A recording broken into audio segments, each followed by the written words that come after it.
जय Jagannath good morning दर्शक बंधु आज हूँ मे मास 16 तारिख शनिवार। तो आज सकाल कौन टॉप न्यूज रही चलतु देखी नवा ता पूर्व चैनल को सब्सक्राइब करी पाखरे ऑल बेल आइकन को दबाई दिंतु कारण जहाँ भी लेटेस्ट इनफॉरमेशन रही आपण मैंने सर्वप्रथमे देखिपारे। प्रथम अपडेट रही राज्य में पर्याप्त पेट्रोल और डीजेल गच्छित रही। राज्य सारा पर्याप्त पेट्रोल एवं डीजेल महजूद को आईओसीएल आश्वासना देइछि। ओडिशा इंधन संकट में इंधन उपलब्धता एवं पेट्रोल पंप बाहर लंबा धाड़ी को नहीं बढ़ुवा चिंता मध्य इंडियन ऑयल कॉर्पोरेशन लिमिटेड जनसाधारण मानक आश्वासना देइछि प्रेस मीटिंग करिकी। से कहते राज्य में पर्याप्त तेल अच्छी चिंता करिबार आवश्यकता नहीं, जेतिकी आवश्यक सेतिकी किणंतु अजथा किणंतु नहीं। वर्तमान स्थिति को दृष्टि रखी अधिकरू अधिक सप्लाय रिलीज करिछु। से आउ मध्य कहते तैल कंपानी गुड़िक वर्तमान पाइपलाइन नेटवर्क माध्यम पारादीप रिफाइनारी सहित संयुक्त जोगाण पॉइंट रे पर्याप्त पेट्रोल एवं डीजेल महजूद रखिछंती। समस्त जोगाण स्थान में पर्याप्त स्टॉक बचाई रखा जाइछि। ओडिशार कौनसी स्थान में इंधनर कौनसी अभाव नहीं। से आउ मध्य कहते गोटे टांकी पाखरे 2 ରୁ 3 दिनर तेल थाए, किंतु अचानक 30 ରୁ 40% बिक्री बढ़ीगले ड्राई आउट समस्या उपजे। देश में 2 ରୁ 3 दिन भितर पेट्रोल बिक्री 37% वृद्धि होइछि। एभली अजथा अधिक तेल किणी चाप पकांतु नहीं। तेल किणारे ग्राहकों पाई कौनसी कटकणा नहीं। अधिक भिड़ हेले टाइम मैनेजमेंट पाई पंप मालिक एपरी करुथुबे। परवर्ती अपडेट रही मुख्यमंत्री मोहन चरण माझी गतकाली राज्य सरकारी कर्मचारी महंगा भत्तारे 2% वृद्धि घोषणा करिसेंती। या फल सरकारी कर्मचारी महंगा भत्ता 58% रु 60% को वृद्धि पाइछि। यह 2026 जनवरी 1 रु पिछला भावे लागू हेबो। ए वर्धित महंगा भत्ता चलित मे मास दरमारे नगद आकार में मिलिबो बोली तथ्य रहुछि। या सहित पेंशन भोगी मानकर टीआई रे मध्य 2% वृद्धि करा जाइछि। सेमाने मध्य अनुरूप भावे मे मास पेंशन ले वर्धित टीआई पाइबे बोली सूचना रहुछि। या द्वारा राज्य में प्राय 8.5 लाख सरकारी कर्मचारी और पेंशन भोगी उपकृत हेबे।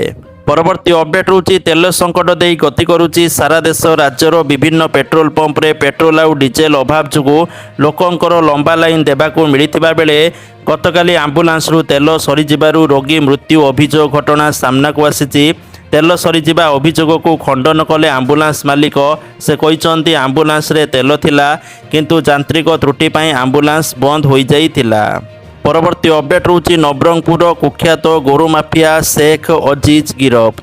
अजीज नारे नवरंगपुर और कोरापुट जिले में 6टी मामला। शेख अजीज को निज घर गिरफ कला नवरंगपुर पुलिस।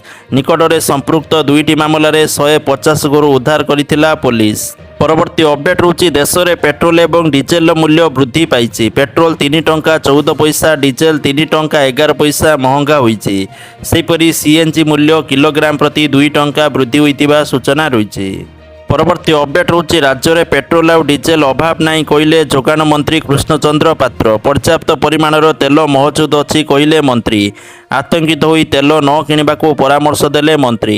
टांकी रे बहुत भिड़ बढ़ी अल्प अल्प तेल देउछंती मालिक। एने सरकार पक्षरु किछि नियम करा जाई नाही। परवर्ती अपडेट रही बंधा हेले भद्रकाड़ा कनिष्ठ जंत्री। भद्रकाड़ा division junior engineer Vijay Kumar Mahanti को गिरफ कला विजिलेंस। आय बहिर्भूत संपत्ति ठोल मामला रे तांको गिरफ करा जाइछि। कुबेर जंत्रींकर रही 2 बहुतल प्रासाद और 7 दामी प्लट। कनिष्ठ जंत्री घर नगद 1,73,000 और 350 ग्राम सुना ठाब होइतिबा तथ्य रहुछि। 19,46,000 टंकार बैंक जमा ठाब करिछि विजिलेंस। परवर्ती अपडेट रहुछि जमीबाड़ी विवादरू डाक्तर को पिटी पिटी मारिदेले। बड़ भाई परिवार लोकंकर संगबद्ध आक्रमण रे सान भाई मृत। महाकालपड़ा थाना बारडांग नाउरी साई रे हत्याकांड 4 अटक। परवर्ती अपडेट रही ओडिशा रे मे मास 30 तारिख रु आरंभ हेबो एसआईआर। प्रेस मीटिंग रे राज्य मुख्य निर्वाचन अधिकारी सूचना। प्रस्तुति प्रशिक्षण और मुद्रण कार्य मे मास 20 रु 29 जाएं चलिबो। मे मास 30 तारिख रु घर को घर बुलिबे बीएलओ। राज्य में वर्तमान सुधा 3,34,00,000 भोटर अछंती। ଭୋଟର ଲିଷ୍ଟରୁ ବାଦ୍ ପଡ଼ିଛନ୍ତି 9 ଲକ୍ଷରୁ ଉର୍ଦ୍ଧ୍ୱ ଭୋଟର। SIR ଶେଷ ହେବା ବେଳେ 45,255 ବୁଥ୍ ହେବ ବୋଲି ସୂଚନା ରହୁଛି। ପରବର୍ତ୍ତୀ ଅପଡେଟ୍ ରହୁଛି ବନ୍ଦ ହେବନି ଯାତ୍ରୀ ପରିବହନ ଓ ଟ୍ରକ୍ ଚଳାଚଳ। ପ୍ରତ୍ୟେକ ଜିଲ୍ଲାରେ 2ଟି ପେଟ୍ରୋଲ ପମ୍ପ ରିଜର୍ଭ ରଖିବାକୁ ନିଷ୍ପତ୍ତି ନିଆଯାଇଛି। ସରିଲା ପରିବହନ ଆୟୁକ୍ତଙ୍କ ବୈଠକ। ବନ୍ଦ ହେବ ନାହିଁ ଯାତ୍ରୀ ପରିବହନ ଓ ଟ୍ରକ୍ ଚଳାଚଳ। ତେବେ ଏଭଳି ସ୍ଥିତିରେ ରାଜ୍ୟରେ ଯେପରି ଯାତ୍ରୀ ପରିବହନ ପ୍ରଭାବିତ ହେବ ନାହିଁ ସେ ଦୃଷ୍ଟିରୁ ପ୍ରତ୍ୟେକ ଜିଲ୍ଲାରେ 2ଟି ଲେଖାଏଁ ପେଟ୍ରୋଲ ପମ୍ପ ରିଜର୍ଭ ରଖିବାକୁ ନିଷ୍ପତ୍ତି ନିଆଯାଇଛି। ପରବର୍ତ୍ତୀ ଅପଡେଟ୍ ରହୁଛି ଆସନ୍ତା ମେ ମାସ 26 ତାରିଖରେ କେରଳ ଛୁଇଁପାରେ ଦକ୍ଷିଣ ପଶ୍ଚିମ ମୌସୁମୀ ବାୟୁ। ଏନେଇ ଘୋଷଣା କରିଛି ଭାରତୀୟ ପାଣିପାଗ। ନିର୍ଦ୍ଧାରିତ ସମୟଠାରୁ ପ୍ରାୟ 5 ଦିନ ପୂର୍ବରୁ ଆସିଛି ମୌସୁମୀ।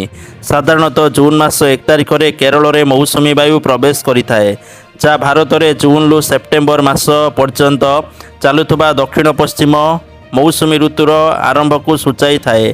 IMD ଅନୁଯାୟୀ ପଶ୍ଚିମ ଉପକୂଳର ଦକ୍ଷିଣ ଅଞ୍ଚଳରେ 14 ମେରୁ 28 ମେ ମଧ୍ୟରେ ପ୍ରବଳରୁ ଅତି ପ୍ରବଳ ବର୍ଷା ହେବାର ସମ୍ଭାବନା ରହିଛି। ପରବର୍ତ୍ତୀ ଅପଡେଟ୍ ରହୁଛି ଆସନ୍ତା ବର୍ଷରୁ ନିଟ୍ ପରୀକ୍ଷା OMR ସିଟ୍ ବଦଳରେ କମ୍ପ୍ୟୁଟର ଆଧାରିତ ହେବ ବୋଲି ଧର୍ମେନ୍ଦ୍ର ପ୍ରଧାନ ଘୋଷଣା କରିଛନ୍ତି। ପରବର୍ତ୍ତୀ ଅପଡେଟ୍ ରହୁଛି ଆସନ୍ତା ଜୁନ୍ 21ରେ ହେବ ନିଟ୍ UG 2026 ପୁନଃ ପରୀକ୍ଷା। ନିଟ୍ UG 2026 ପରୀକ୍ଷାର୍ଥୀଙ୍କ ପାଇଁ ଏକ ଗୁରୁତ୍ୱପୂର୍ଣ୍ଣ ସୂଚନା।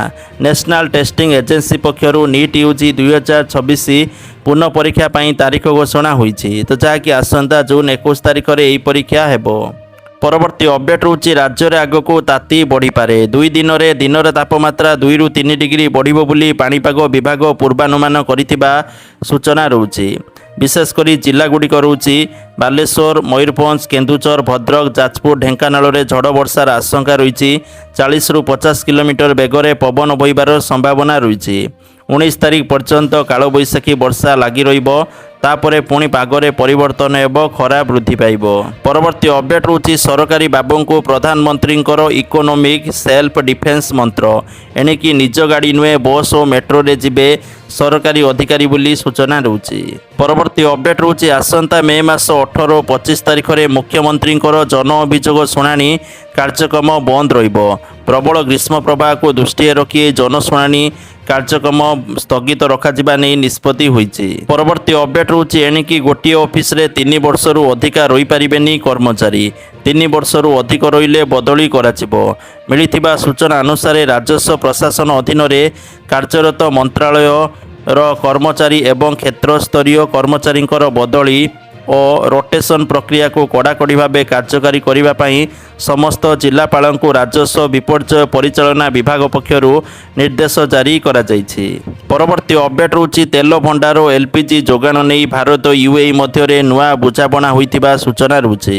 ପ୍ରଧାନମନ୍ତ୍ରୀ ନରେନ୍ଦ୍ର ମୋଦିଙ୍କର ସଂଯୁକ୍ତ ଆରବ ଏମିରେଟ୍ସ ଗସ୍ତ ଅଳ୍ପ ସମୟ ପାଇଁ ଥିଲା, କିନ୍ତୁ ତାର ଫଳ ଭାରତ ପାଇଁ ବଡ଼ ମନେ ଯାଉଥିବା ସୂଚନା ରହୁଛି। ପରବର୍ତ୍ତୀ ଅପଡେଟ୍ ରହୁଛି ପେଟ୍ରୋଲ ଆଉ ଡିଜେଲର ଅଭାବୀ ବିକ୍ରି। ବଢ଼ିବ କି ସମୁଦ୍ରର ମାଛ ଦର? ହାତ ବାନ୍ଧି ବସିଲେଣି ମତ୍ସ୍ୟଜୀବୀମାନେ ଦେଖିବାକୁ ମିଳୁଛି। ପରବର୍ତ୍ତୀ ଅପଡେଟ୍ ରହୁଛି ଗଞ୍ଜାମ ଜିଲ୍ଲା ଆସିକାରୁ ଏକ ଅଜବ ଘଟଣା ସାମ୍ନାକୁ ଆସିଛି। ସୁନା ଦୋକାନରୁ ସୁନା କିଣି ଟଙ୍କା ନ ଦେବାରୁ ନିଲମ୍ବିତ ହୋଇଛନ୍ତି ପୋଲିସ ଅଧିକାରୀ। ସୁନା ଗହଣା କିଣି ଦୋକାନୀକୁ ଟଙ୍କା ନ ଦେବା ଅଭିଯୋଗରେ ଆସିକା SDPO ସନ୍ତୋଷ କୁମାର ଜେନାଙ୍କୁ ରାଜଗୃହ ବିଭାଗ ନିଲମ୍ବିତ କରିଛି। ପରବର୍ତ୍ତୀ ଅପଡେଟ୍ ରହୁଛି ପେଟ୍ରୋଲ ଆଉ ଡିଜେଲର ସ୍ଥିତି ଏମିତି ରହିଲେ ପେଟ୍ରୋଲ 17 ଟଙ୍କା, ଡିଜେଲ 77 ଟଙ୍କା ବୃଦ୍ଧି ଆଶଙ୍କା କଲେ ସଞ୍ଜୟ ଲାଟ ବୋଲି ସୂଚନା ରହୁଛି। ରାଜ୍ୟ ତଥା ଦେଶରେ ଦେଖାଦେଇଥିବା ପେଟ୍ରୋଲ ଆଉ ଡିଜେଲ ସଙ୍କଟ ଭିତରେ ଏକ ବଡ଼ ସୂଚନା ସାମ୍ନାକୁ ଆସିଛି। ଆଗାମୀ ଦିନରେ ପେଟ୍ରୋଲ ଆଉ ଡିଜେଲ ଦର ଆହୁରି ବଢ଼ିପାରେ ବୋଲି ଆଶଙ୍କା ପ୍ରକାଶ କରିଛନ୍ତି ପେଟ୍ରୋଲିୟମ ଡିଲର ଆସୋସିଏସନର ସାଧାରଣ ସମ୍ପାଦକ ସଞ୍ଜୟ ଲାଟ। ତାଙ୍କ କହିବା ଅନୁସାରେ ଯଦି ତେଲ ଆମଦାନୀ ସ୍ୱାଭାବିକ ନ ହୁଏ ତେବେ ତୈଳ କମ୍ପାନୀମାନେ କ୍ଷତିପୂରଣ ପାଇଁ ଆଗକୁ ଦର ବୃଦ୍ଧି କରିପାରନ୍ତି। ପରବର୍ତ୍ତୀ ଅପଡେଟ୍ ରହୁଛି ମହାକାଶ ବିଜ୍ଞାନ ଘଟଣାବଳୀକୁ ଟିକିନିଖି ନଜର ରଖୁଥିବା ଲୋକଙ୍କ ପାଇଁ ଆସୁଛି ଏକ ବଡ଼ ଖବର। ଆସନ୍ତା ମେ ମାସ 31 ତାରିଖରେ ଆକାଶରେ ଏକ ଅଦ୍ଭୁତ ତଥା ବିରଳ ଦୃଶ୍ୟ ଦେଖିବା ପାଇଁ ମିଳିବ। ଏହି ଦିନ ରାତି ଆକାଶରେ ଉଦୟ ହେବ ବ୍ଲୁ ମୁନ୍। ସବୁଠାରୁ ବଡ଼ କଥା ହେଉଛି ଚଳିତ ବର୍ଷ ଠିକ୍ ଏହି ଦିନରେ ହିଁ ପଡ଼ୁଛି ପବିତ୍ର ଜ୍ୟେଷ୍ଠ ପୂର୍ଣ୍ଣିମା ବୋଲି ସୂଚନା ରହୁଛି। ପବିତ୍ର ଜ୍ୟେଷ୍ଠ ପୂର୍ଣ୍ଣିମା ତିଥିରେ ଏଭଳି ଏକ ମହାଜାଗତିକ ଘଟଣା ଘଟିବ, ଏହି ଏକ ଅତି ବିରଳ ସଂଯୋଗ ବୋଲି ବିବେଚନା କରାଯାଏ। ତ ତ ଏହା ବ୍ଲୁ ମୁନ୍ ଭଳି ଦୃଶ୍ୟମାନ ହେବ ବୋଲି ସୂଚନା ରହୁଛି। ପରବର୍ତ୍ତୀ ଅପଡେଟ୍ ରହୁଛି ହାତୀ ଆକ୍ରମଣରେ ଗଲା ଜୀବନ, ଅନୁଗୁଳରେ ବଢ଼ିଗଲାଣି ହାତୀ ଉପଦ୍ରବ, 2 ଦିନରେ ହାତୀ ନେଲା 2 ଜୀବନ। ଗତକାଲି କୁସୁମପାଟ ଗାଁର ପ୍ରମିଳା ସାହୁଙ୍କର ହାତୀ ଆକ୍ରମଣରେ ମୃତ୍ୟୁ ହୋଇଥିଲା। ଅନୁଗୁଳ ଜିଲ୍ଲାର ତଳମୂଳ ଗାଁରେ ପୁଣି ହାତୀ ଆକ୍ରମଣରେ ଆଉ ଜଣଙ୍କର ଜୀବନ ଯାଇଥିବା ସୂଚନା ରହିଛି। ଘରେ ଶୋଇଥିବା ବେଳେ ବିଳମ୍ବିତ ରାତିରେ ହାତୀ ଘର ଭାଙ୍ଗିବା ସହିତ ଆରତ ଭୋଇ ନାମକ ଜଣେ ବୃଦ୍ଧଙ୍କର ଜୀବନ ନେଇଛି। ପରବର୍ତ୍ତୀ ଅପଡେଟ୍ ରହୁଛି ଦେଶ ବିଦେଶରେ ଢେଙ୍କାନାଳ ଆମ୍ବର ଚାହିଦା ବଢ଼ିବାରେ ଲାଗିଛି। ଚଳିତ ବର୍ଷ ପ୍ରଥମ ପର୍ଯ୍ୟାୟରେ ଆମ୍ରପଲ୍ଲୀ ଆମ୍ବ ଲଣ୍ଡନକୁ ରପ୍ତାନି ହୋଇଛି। ଢେଙ୍କାନାଳରୁ ସିଧା ଲଣ୍ଡନକୁ ପଠାଯାଇଛି 1 ଟନ୍ ପ୍ରିମିୟମ୍ ଆମ୍ରପଲ୍ଲୀ ଆମ୍ବ।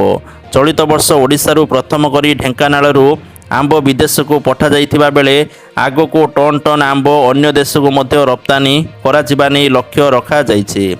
ଚଳିତ ବର୍ଷ ପ୍ରଥମ ପର୍ଯ୍ୟାୟରେ ଆମ୍ରପଲ୍ଲୀ ଆମ୍ବ ଲଣ୍ଡନକୁ ରପ୍ତାନି ହୋଇଥିବା ବେଳେ ଆଗକୁ ଜର୍ମାନୀ, ଫ୍ରାନ୍ସ, ଇଟାଲୀ, ଦୁବାଇ ଭଳି ଅନ୍ୟ ଦେଶକୁ ମଧ୍ୟ ରପ୍ତାନି ପାଇଁ ଅର୍ଡ଼ର ମିଳିଥିବା ଜଣାପଡ଼ିଛି, ଯାହାକୁ ନେଇ ଚାଷୀ ବେଶ୍ ଖୁସି ହୋଇଥିବା ତଥ୍ୟ ରହିଛି। ପରବର୍ତ୍ତୀ ଅପଡେଟ୍ ରହୁଛି ରଥଯାତ୍ରା ସମୟରେ ଯାଞ୍ଚ ହେବ ଖାଦ୍ୟର ମାନ, ସ୍ୱେଚ୍ଛାସେବୀ ଅନୁଷ୍ଠାନ ସହିତ ବୈଠକ ପରେ ଜିଲ୍ଲାପାଳଙ୍କର ସୂଚନା। ବାହୁଡ଼ାରେ ଫୁଡ୍ ଇନ୍ସପେକ୍ଟରଙ୍କ ଦ୍ୱାରା ଖାଦ୍ୟର ବର୍ଷା ସମ୍ଭାବନା ଥିବାରୁ ଖାଦ୍ୟ ବଣ୍ଟନ ବେଳେ ସତର୍କ ରହିବାକୁ ପଡ଼ିବ। ରଥଯାତ୍ରା ଦିନ ଶ୍ରୀମନ୍ଦିରରୁ ମାର୍କେଟ ଛକ ଯାଏଁ ରନ୍ଧା ଖାଦ୍ୟ ବଣ୍ଟା ଯିବ ନାହିଁ। ବାହୁଡ଼ାରେ ଗୁଣ୍ଡିଚାରେ ଗୁଣ୍ଡିଚା ମନ୍ଦିରରୁ ବଡ଼ଶଙ୍ଖ ଯାଏଁ ମଧ୍ୟ ରନ୍ଧା ଯିବନି ବୋଲି ସୂଚନା ରହୁଛି। ପରବର୍ତ୍ତୀ ଅପଡେଟ୍ ରହୁଛି ପରିବହନ କମିଶନରଙ୍କ ବୈଠକରେ ଗୁରୁତ୍ୱପୂର୍ଣ୍ଣ ନିଷ୍ପତ୍ତି। ବସ୍ ଟ୍ରକ୍ ପାଇଁ ସ୍ୱତନ୍ତ୍ର ପେଟ୍ରୋଲ ପମ୍ପ ରିଜର୍ଭ ରଖିବାକୁ ନିଷ୍ପତ୍ତି। ପ୍ରତି ଜିଲ୍ଲାରେ ବସ୍ ଟ୍ରକ୍ ପାଇଁ ରିଟେଲ୍ ଆଉଟଲେଟ୍ ସ୍ଥିର କରାଯିବ। ପୂର୍ବରୁ ଯେଉଁ ଟାଙ୍କିରୁ ତେଲ ଭରୁଥିଲେ ସେସବୁର ତାଲିକା ଦେବେ। ସେସବୁ ଆଉଟଲେଟ୍ରେ ଆବଶ୍ୟକୀୟ ଡିଜେଲ ମହଜୁଦ ରହିବ ବୋଲି ସୂଚନା ରହୁଛି, ଯାହାଫଳରେ ବସ୍ ଓ ଟ୍ରକ୍ ଚଳାଚଳରେ କୌଣସି ସମସ୍ୟା ହେବନି। ପରବର୍ତ୍ତୀ ଅପଡେଟ୍ ରହୁଛି ତୈଳ କମ୍ପାନୀଙ୍କର କ୍ଷତି ଅସହ୍ୟ ହେବା ପରେ ପେଟ୍ରୋଲ ଆଉ ଡିଜେଲ ଦର ଲିଟର ପିଛା 3 ଟଙ୍କା ବଢ଼ିଛି। ତେବେ ଏତିକି ଦର ବୃଦ୍ଧି ହୋଇକି ବନ୍ଦ ହୋଇଯିବ ନାହିଁ। ବିଶେଷଜ୍ଞଙ୍କ ମତରେ ଅଶୋଧିତ ତେଲ ଦର ବ୍ୟାରେଲ ପ୍ରତି $125 ପାଖାପାଖି ରହିଛି। ସେହି ଅନୁଯାୟୀ କରାଯାଇଥିବା ଦର ବୃଦ୍ଧି ଯଥେଷ୍ଟ ନୁହେଁ। ତେଣୁ ଆଗାମୀ ଦିନରେ ପେଟ୍ରୋଲ ଆଉ ଡିଜେଲ ଦର ଆହୁରି ବୃଦ୍ଧି ହେବାର ଆଶଙ୍କା କରାଯାଉଛି। ପରବର୍ତ୍ତୀ ଅପଡେଟ୍ ରହୁଛି ଲୋକସଭା ଭବନ ଆଗରେ ମହିଳାଙ୍କର ଆତ୍ମାହୁତି ଉଦ୍ୟମ। 1 ନମ୍ବର ଗେଟ୍ରେ ଆତ୍ମାହୁତି ଉଦ୍ୟମ ବେଳେ ମହିଳାଙ୍କୁ କାବୁ କରିଛନ୍ତି ଏସ୍ଏସ୍ବି ଯବାନ। ଉଦ୍ଧାର ପରେ କାନ୍ଦି କାନ୍ଦି ବାଣପୁର ପୋଲିସକୁ ଟାର୍ଗେଟ କରିଛନ୍ତି ମହିଳା। ବାଣପୁର ପୋଲିସ ବିନା କାରଣରେ ଗିରଫ କରିଥିବା କହିଛନ୍ତି ମହିଳାଙ୍କୁ ମେଡିକାଲରେ ବର୍ତ୍ତମାନ ଭର୍ତ୍ତି କରାଯାଇଛି। ତେବେ ପ୍ରଶ୍ନ ଉଠୁଛି କେଉଁ ଘଟଣା ପାଇଁ ମହିଳାଙ୍କୁ ଗିରଫ କରାଗଲା, କ'ଣ ହୋଇଥାଇପାରେ କାରଣ, ଏସବୁର କୌଣସି ସ୍ପଷ୍ଟ ସୂଚନା ନାହିଁ। ପରବର୍ତ୍ତୀ ଅପଡେଟ୍ ରହୁଛି ପିଏମ୍ କିଷାନ ଯୋଜନାକୁ ନେଇ ଆସିଲା ବଡ଼ ଖୁସି ଖବର। ପିଏମ୍ କିଷାନ ଯୋଜନାର ପରବର୍ତ୍ତୀ କିସ୍ତି ଆପଣଙ୍କୁ ଜୁନରୁ ଜୁଲାଇ ମାସ ମଧ୍ୟରେ ମିଳିବ ବୋଲି ତଥ୍ୟ ରହୁଛି। ତା ପୂର୍ବରୁ KYC ଅପଡେଟ୍ କରିବା ସହିତ ନିଜ ବ୍ୟାଙ୍କ ଖାତାକୁ ଆକ୍ଟିଭ ରଖନ୍ତୁ। ପରବର୍ତ୍ତୀ ଅପଡେଟ୍ ରହୁଛି ରାସନ ଯୋଜନାକୁ ନେଇ ଆସିଲା ଖୁସି ଖବର। ରାସନ ଯୋଜନାରେ 3 ମାସର ରାସନ ଏକାବେଳକେ ଦିଆଯିବ। ଏପ୍ରିଲ, ମେ, ଜୁନ 3 ମାସର ରାସନ ଆପଣଙ୍କୁ ଗୋଟେ ମାସରେ ଦିଆଯିବ ବୋଲି ତଥ୍ୟ ରହୁଛି। ଏଥର ମୁଣ୍ଡ ପିଛା 10 କେଜି ଲେଖାଏଁ ଚାଉଳ ମିଳିବ, କାରଣ ରାଜ୍ୟରେ ଅନ୍ନପୂର୍ଣ୍ଣା ଯୋଜନା ଲାଗୁ ହୋଇଛି। ତେଣୁ ଆପଣଙ୍କ ଅଞ୍ଚଳରେ ରାସନ ଦିଆଗଲାଣି କି ନାହିଁ କମେଣ୍ଟ ସେକ୍ସନରେ କମେଣ୍ଟ କରନ୍ତୁ। ଆପଣଙ୍କ ଅଞ୍ଚଳରେ ଆପଣଙ୍କୁ କେବେ ରାସନ ମିଳିବ ଆପଣମାନେ ଡିଲରଙ୍କ ସହିତ ଯୋଗାଯୋଗ କରିକି ଜାଣିପାରିବେ। ପରବର୍ତ୍ତୀ ଅପଡେଟ୍ ରହୁଛି ସୁଭଦ୍ରା ଯୋଜନାକୁ ନେଇ ଆସିଲା ଖୁସି ଖବର। ସୁଭଦ୍ରା ଯୋଜନାର ପରବର୍ତ୍ତୀ କିସ୍ତି ରାକ୍ଷୀ ପୂର୍ଣ୍ଣିମା ବା ଅଗଷ୍ଟ ମାସ 28 ତାରିଖରେ ପ୍ରଦାନ କରାଯିବ। ତା ସହିତ ଯେଉଁମାନେ ଏପ୍ରିଲ ମାସରେ ନୂଆ ଆବେଦନ କରିଥିଲେ ସେମାନଙ୍କୁ ମଧ୍ୟ 28 ତାରିଖ ଭିତରେ ଏକାବେଳକେ 2ଟି କିସ୍ତି 10,000 ପ୍ରଦାନ କରାଯିବ ବୋଲି ସୂଚନା ରହୁଛି। ଆଉ ସମସ୍ତଙ୍କୁ ସେମାନଙ୍କର ଷ୍ଟାଟସ୍ ଚେକ୍ ପାଇଁ ପରାମର୍ଶ ଦିଆଯାଉଛି। ତ ଯେଉଁମାନେ ଅଯୋଗ୍ୟ ସେମାନଙ୍କୁ ଆଗାମୀ ଦିନରେ ପଇସା ମିଳିବ ନାହିଁ। କିନ୍ତୁ ଯଦି ଆପଣଙ୍କର ଭୁଲରେ ନାମ କଟିଯାଇଛି ତାହେଲେ ଆପଣମାନେ ଅଭିଯୋଗ ବା କମ୍ପ୍ଲେନ୍ କରିପାରିବେ। ପରବର୍ତ୍ତୀ ଅପଡେଟ୍ ରହୁଛି ଆମେରିକୀୟ ଡଲାର ତୁଳନାରେ ଭାରତୀୟ ମୁଦ୍ରା ତଥା ଟଙ୍କା ଏହାର ସର୍ବକାଳୀନ ନିମ୍ନ ସ୍ତରରେ ପହଞ୍ଚିଛି। ଶୁକ୍ରବାର ଦିନ ଟଙ୍କାର ମୂଲ୍ୟ ଖସିଯାଇ ଡଲାର ପିଛା 96 ଟଙ୍କା 14 ପଇସାରେ ପହଞ୍ଚିଛି। ପରବର୍ତ୍ତୀ ଅପଡେଟ୍ ରହୁଛି ଚାରିଧାମ ଯାତ୍ରାରେ ରେକର୍ଡ ଭିଡ଼ ଭିତରେ ବଢ଼ିଛି ମୃତ୍ୟୁ ସଂଖ୍ୟା। 25 ଦିନରେ 40 ଶ୍ରଦ୍ଧାଳୁଙ୍କର ମୃତ୍ୟୁ। କେଦାରନାଥରେ ସର୍ବାଧିକ ମୃତ୍ୟୁ ହୋଇଥିବା ସୂଚନା ରହିଛି। ପରବର୍ତ୍ତୀ ଅପଡେଟ୍ ରହୁଛି ରାଜଧାନୀରେ ପୁଣି ଦୁଃଖଦ ଦୁର୍ଘଟଣା। ଅକାଳରେ ଚାଲିଗଲା ଆଉ 2ଟି ଜୀବନ। ସପ୍ତାହେ ବି ପୁରିନି ବରମୁଣ୍ଡା ଓଭରବ୍ରିଜ୍ ଦୁର୍ଘଟଣାକୁ, ଯେଉଁଠି 3 ଜଣ ପ୍ରାଣ ହରାଇଥିଲେ। ଆଉ ଏବେ ଚନ୍ଦକା ଅଞ୍ଚଳରେ ଜୀବନ ଯାଇଛି 2 ଜଣ ଇଞ୍ଜିନିୟର ଛାତ୍ରଙ୍କର। 7 ଜଣ ସାଙ୍ଗ ଗତକାଲି ଭୋର ସମୟରେ ଗୋଟିଏ ବୋଲେରୋରେ ବାହାରିଥିଲେ ଯିବା ପାଇଁ ଚନ୍ଦକା ଭୋଳା ଛକ ନିକଟରେ ହାଇୱା ଧକ୍କା ଦେଲା ସେମାନଙ୍କ ଗାଡ଼ିକୁ। ଦୁର୍ଘଟଣା ଏତେ ଭୟଙ୍କର ଥିଲା ଯେ ସେହି ଗାଡ଼ି ଭିତରେ ଚାପି ହୋଇ ରହିଗଲେ ସମସ୍ତେ। ଟିକେ ଭଲ କରି ଦେଖନ୍ତୁ ଗାଡ଼ିର ଅବସ୍ଥା କିପରି ହେଇଛି। ଏହି ଦୁର୍ଘଟଣାରେ 5 ଜଣ ସାଙ୍ଗ ଆହତ ହୋଇଥିବା ବେଳେ ସେମାନଙ୍କ ମଧ୍ୟରୁ ଓମ୍ ପ୍ରକାଶ ସାହୁ ଓ ସମ୍ବିତ ବେହେରା ଘଟଣାସ୍ଥଳରେ ମୃତ୍ୟୁବରଣ କରିଛନ୍ତି। ପରବର୍ତ୍ତୀ ଅପଡେଟ୍ ହେଉଛି ତାମିଲନାଡୁ ମୁଖ୍ୟମନ୍ତ୍ରୀ ବିଜୟ ପ୍ରଧାନମନ୍ତ୍ରୀ ନରେନ୍ଦ୍ର ମୋଦିଙ୍କୁ ଚିଠି ଲେଖି ଏକ ଅପିଲ କରିଛନ୍ତି। କପା ଉପରେ 11% ଆମଦାନୀ ଶୁଳ୍କ ତୁରନ୍ତ ପ୍ରତ୍ୟାହାର କରିବାକୁ ଅନୁରୋଧ କରିଛନ୍ତି। କପା ସାମଗ୍ରୀର ବୃଦ୍ଧି ପାଉଥିବା ମୂଲ୍ୟ ଯୋଗୁଁ ରାଜ୍ୟର ବୟନ ଏବଂ ପୋଷାକ କ୍ଷେତ୍ର ଏକ ଗମ୍ଭୀର ସଂକଟର ସମ୍ମୁଖୀନ ହେଉଛି ବୋଲି ଚିଠିରେ କହିଛନ୍ତି ମୁଖ୍ୟମନ୍ତ୍ରୀ ବିଜୟ। ପରବର୍ତ୍ତୀ ଅପଡେଟ୍ ହେଉଛି ଉତ୍ତରପ୍ରଦେଶର ଗୋରଖପୁରରେ ଚାଞ୍ଚଲ୍ୟକର ଘଟଣା। ତରଭୁଜ ଏବଂ ମ୍ୟାଗି ଖାଇବା ଯୋଗୁଁ ଗୋଟିଏ ପରିବାରର 9 ଜଣ ଅସୁସ୍ଥ ହୋଇଛନ୍ତି। ତୁରନ୍ତ ସେମାନଙ୍କୁ ସ୍ଥାନୀୟ ଜିଲ୍ଲା ହସ୍ପିଟାଲରେ ଭର୍ତ୍ତି କରାଯାଇଛି। ସେଠାରେ ଚିକିତ୍ସା ଚାଲିଛି। ପ୍ରାରମ୍ଭିକ ଯାଞ୍ଚରୁ ଫୁଡ୍ ପଏଜନିଂ ବୋଲି ଜଣାପଡ଼ିଛି।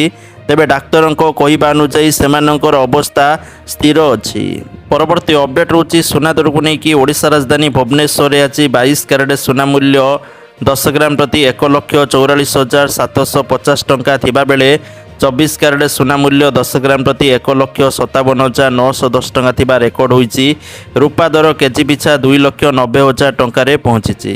ପରବର୍ତ୍ତୀ ଅପଡେଟ୍ ହେଉଛି ଦୟାକରି ତେଲ ଦେଇଦିଅ ମୁଁ ଗାଁକୁ ପଳେଇବି। ସ୍ମାର୍ଟ ସିଟି ମୋର ଦରକାର ନାହିଁ। ଏ ଭୁବନେଶ୍ୱରରେ ପେଟ୍ରୋଲ ନାହିଁ, ଗ୍ୟାସ୍ ନାହିଁ କି ଖାଇବାକୁ ନାହିଁ। ଗାଁରେ କାଠ ଚୁଲି ଆଉ ସାଇକେଲ ଭଲ କିଛି ଏପରି କହିଲେ ରାଜଧାନୀରେ ପେଟ୍ରୋଲ ପାଇଁ ଅପେକ୍ଷା କରିଥିବା ଜଣେ ଗ୍ରାହକ। ପରବର୍ତ୍ତୀ ଅପଡେଟ୍ ହେଉଛି ତୈଳ ସଙ୍କଟକୁ ନେଇ କଟକ ମହାନଗର ନିଗମର ବଡ଼ ନିଷ୍ପତ୍ତି। 20% କମ୍ ତେଲ ବ୍ୟବହାର କରିବାକୁ ମେୟରଙ୍କ କଡ଼ା ନିର୍ଦ୍ଦେଶ। ଗାଡ଼ି ସଂଖ୍ୟା ମଧ୍ୟ କମାଇବାକୁ ସିଏମ୍ସିର ନିଷ୍ପତ୍ତି। ଗୋଟିଏ ଗାଡ଼ିରେ ଏକାଧିକ ଅଫିସର ଯିବାକୁ ନିର୍ଦ୍ଦେଶ। ସୋମବାର ଓ ଛୁଟି ଦିନ ସରକାରୀ ଗାଡ଼ି ବ୍ୟବହାର ମନା। ପରବର୍ତ୍ତୀ ଅପଡେଟ୍ ହେଉଛି ଇଭିକୁ ନେଇ ପରିବହନ ମନ୍ତ୍ରୀ ବିଭୂତି ଭୂଷଣ ଜେନାଙ୍କର ସୂଚନା। ରାଜ୍ୟରେ 9,10,000 ଇଭି ଗାଡ଼ି ଏବେ ଚାଲୁଛି। ଇଭି ପାଇଁ ଏକ କମ୍ପାନୀକୁ 100ଟି ଚାର୍ଜିଂ ସେଣ୍ଟର କରିବାକୁ କୁହାଯାଇଛି। କମ୍ପାନୀ 25ରୁ 30ଟି ସ୍ଥାନରେ ଚାର୍ଜିଂ ସେଣ୍ଟର ଶେଷ କରିଛି। କେବଳ ଭୁବନେଶ୍ୱରରେ 15ଟି ଚାର୍ଜିଂ ସେଣ୍ଟର ରହିଛି ବୋଲି ପରିବହନ ମନ୍ତ୍ରୀ କହିଛନ୍ତି। ଧୀରେ ଧୀରେ ଗ୍ରାମାଞ୍ଚଳରେ ବି ଚାର୍ଜିଂ ସେଣ୍ଟର କରାଯିବ ବୋଲି ମନ୍ତ୍ରୀ କହିଛନ୍ତି। ପରବର୍ତ୍ତୀ ଅପଡେଟ୍ ହେଉଛି ତୈଳ ସଙ୍କଟକୁ ନେଇ ସୁପ୍ରିମକୋର୍ଟଙ୍କ ବଡ଼ ନିଷ୍ପତ୍ତି। ସପ୍ତାହରେ 2 ଦିନ ଭର୍ଚୁଆଲ ମୋଡ଼ରେ ଶୁଣାଣି କରିବେ ସର୍ବୋଚ୍ଚ କୋର୍ଟ। ସୋମବାର ଓ ଶୁକ୍ରବାର ଭର୍ଚୁଆଲ ହେବ ମାମଲାର ଶୁଣାଣି। ମଙ୍ଗଳବାର ଓ ଗୁରୁବାର ହାଇବ୍ରିଡ୍ ମୋଡ଼ରେ ହେବ ଶୁଣାଣି। 50% ପର୍ଯ୍ୟନ୍ତ କର୍ମଚାରୀଙ୍କୁ ଘରେ ରହି କାମ କରିବାକୁ ଅନୁମତି। ବିଧିବଦ୍ଧ ନିର୍ଦ୍ଦେଶନାମା ଜାରି କଲେ ସୁପ୍ରିମକୋର୍ଟ। ପରବର୍ତ୍ତୀ ଅପଡେଟ୍ ହେଉଛି ପେଟ୍ରୋଲ ଆଉ ଡିଜେଲ ସଙ୍କଟ ପରେ ଏବେ ଇଭି ଶୋରୁମ୍ରେ ଅସମ୍ଭାଳ ଭିଡ଼। ଇଭି ସ୍କୁଟର କିଣିବାକୁ ଲୋକଙ୍କର ଗହଳି। ତେଲ ସଙ୍କଟରୁ ତ୍ରାହି ପାଇବା ପାଇଁ ଲୋକେ ଏବେ ଇଭି ମୁହାଁ ହେଉଥିବା ଦେଖିବା ପାଇଁ ମିଳିଛି। ପରବର୍ତ୍ତୀ ଅପଡେଟ୍ ହେଉଛି ତେଲ ଟାଙ୍କି ମାଲିକମାନଙ୍କୁ କେନ୍ଦୁଝର ଜିଲ୍ଲାପାଳଙ୍କର ନିର୍ଦ୍ଦେଶ। ସର୍ବନିମ୍ନ ଡିଜେଲ ଓ ପେଟ୍ରୋଲ ରିଜର୍ଭ ଷ୍ଟକ୍ ରଖିବାକୁ ନିର୍ଦ୍ଦେଶ। ଡିଜେଲ ସର୍ବନିମ୍ନ 2,000 ଲିଟର, ପେଟ୍ରୋଲ 1,000 ଲିଟର ରଖିବାକୁ ନିର୍ଦ୍ଦେଶ। ଜରୁରୀ ପରିସ୍ଥିତି ପାଇଁ ଏଭଳି ପଦକ୍ଷେପ ନେବାକୁ ପରାମର୍ଶ। ପରବର୍ତ୍ତୀ ଅପଡେଟ୍ ହେଉଛି ମୁଖ୍ୟମନ୍ତ୍ରୀ କନ୍ୟା ବିବାହ ଯୋଜନା ମାଧ୍ୟମରେ କନ୍ୟା ସନ୍ତାନଙ୍କ ସୁରକ୍ଷିତ ଭବିଷ୍ୟତ ପାଇଁ ଓଡ଼ିଶା ସରକାର ସଂକଳ୍ପବଦ୍ଧ। ଏହି ଯୋଜନା ଅଧୀନରେ କେନ୍ଦୁଝର ଜିଲ୍ଲା ପ୍ରଶାସନ ପକ୍ଷରୁ ଉପମୁଖ୍ୟମନ୍ତ୍ରୀ ପ୍ରଭାତୀ ପରିଡ଼ାଙ୍କ ଉପସ୍ଥିତିରେ 13 ତାରିଖରେ 39 ଜଣ ନବଦମ୍ପତିଙ୍କର ସାମୂହିକ ବିବାହ ସମ୍ପନ୍ନ ହୋଇଛି।